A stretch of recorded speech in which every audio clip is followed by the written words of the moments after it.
Freddie Kaltenborn had come to New Zealand in the 1960s and taught us all his techniques for the spine. And he was to come back in the late 1960s and run a course on manual therapy for extremities. Unfortunately, he'd had some heart trouble, and he wrote to us and said, look, he couldn't travel that far, his doctors would not let him. But after the WCPT Congress in Amsterdam in 1970, he would be running a 1-week course in Helsinki in Finland on his extremity techniques, and if any New Zealander would like to attend that course, he would ensure that we would get a place.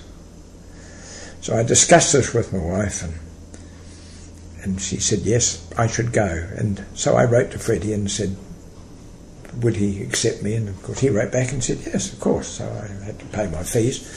And I went to Amsterdam in 1970 anyway. I was New Zealand's delegate to the WCPT, and that's when Glenn Park became president. And we were very proud of Glenn. She was, quite a lady. And we went on to Finland after that, where I did this course on extremity joints. And I remember and on that course, incidentally, were orthopaedic surgeons, doctors, and physiotherapists. They weren't just for physiotherapists.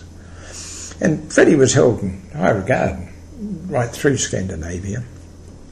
I remember the day the course finished, I walked away from the venue and I was walking back to the hotel, and I thought, this is wonderful. I can now treat everything. I can treat all spines, I can treat all extremities with manual therapy. I've got all the answers, which of course I didn't. But I just had that moment of grandeur where I thought, oh gosh, I can do everything now. And that changed my life. I was always very shy by nature. You might say, oh, I don't believe that, but I was shy by nature. And when I got back from that course, we had a meeting, and my colleague said, you'll have to teach us what you learned. And I thought, oh dear.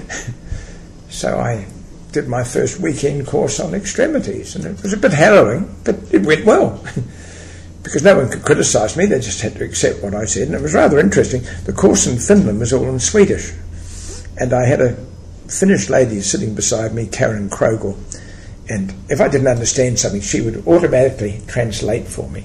But by the end of that week, I didn't need translations, because most of the joints are the same, and movements of rotation or rotation, and I really didn't need much help at all. But all my notes, and I had in those days a Danish receptionist, and she could translate all the notes I brought back for me, which was rather wonderful.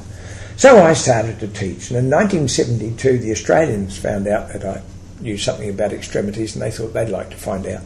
So they asked if I'd run a course for them in Perth and in Sydney. So I went to Perth and Sydney, so that was my introduction to the international circuit.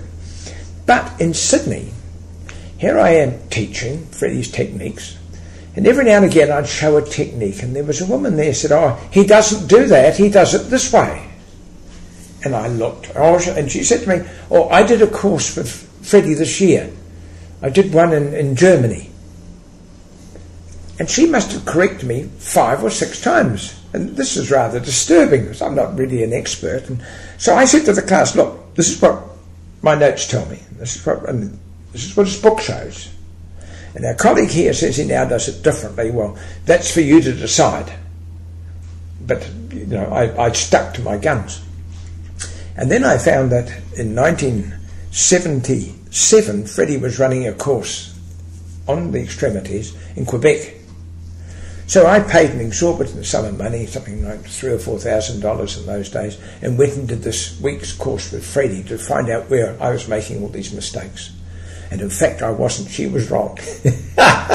So as a result of that, every time I went to Australia, I said, before I start, is there anyone here who has recently done a course with Freddie Kaltenborn? Because if there is, I would rather you departed, because the last time I had someone who'd done a course, it cost me $4,000 to check that they were wrong and I was right.